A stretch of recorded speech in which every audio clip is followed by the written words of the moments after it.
Bonjour et bienvenue à tous. Sauriez-vous me répondre vraiment et me dire comment est réellement l'iris d'un œil humain? Ou bien où se trouve le début et la fin d'un arc-en-ciel?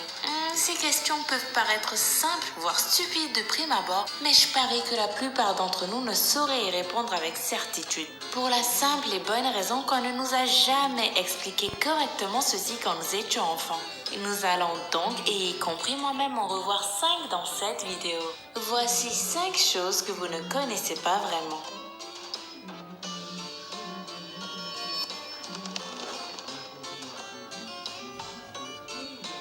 La formation d'un papillon.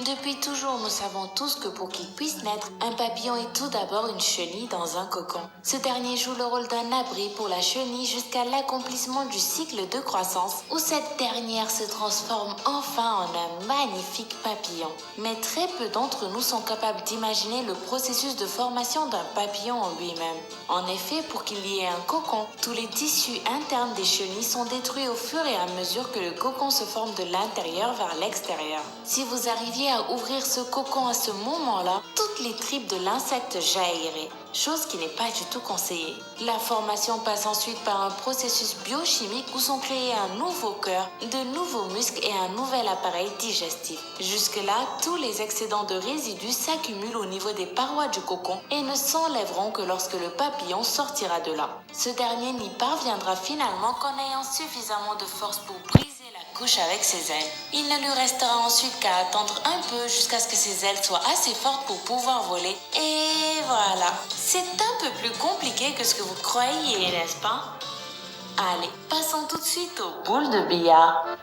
Les premières boules de billard étaient faites en bois, mais avec le temps, elles furent changées et fabriquées en argile. Cependant, les gens sentaient toujours que quelque chose manquait à ces boules. Lorsqu'on commença à les fabriquer en ivoire, les boules furent parfaites, mais leur prix par contre explosa. Bah oui, l'ivoire est un matériau trop cher et bien trop difficile à obtenir. On commença finalement à les fabriquer à base de résine phénolique dérivée du pétrole. Comme elles étaient identiques à celles fabriquées en ivoire, de nombreuses personnes tout au long de ces années se firent avoir. Elles pensaient acheter des boules super chères en ivoire, alors qu'en réalité, elles étaient en résine. Mais bon, de nos jours, plus personne ne le sait, puisque de toute façon, il n'existe plus de boules en ivoire sur une table de billard.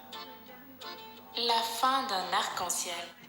Je parie que vous n'avez jamais trouvé le début ou la fin d'un arc-en-ciel de toute votre vie. En effet, nous le voyons toujours au loin à l'horizon en magnifique équilibre dans le ciel. Mais en réalité, tous les arcs-en-ciel ont un début et ils ont aussi une fin. Un net exemple de ceci est cette photo qu'a postée un Américain sur Facebook il y a quelques années. Sur cette photo, on peut voir la naissance ou la fin, je ne sais pas vraiment, d'un arc-en-ciel au beau milieu de la route. Du quasi jamais vu. La couleur de l'iris.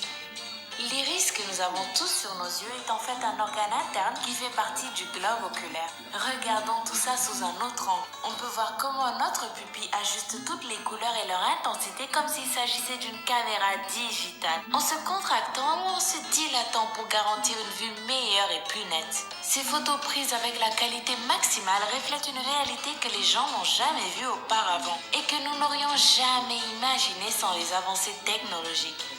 Trop bien fait, n'est-ce pas? La cascabelle.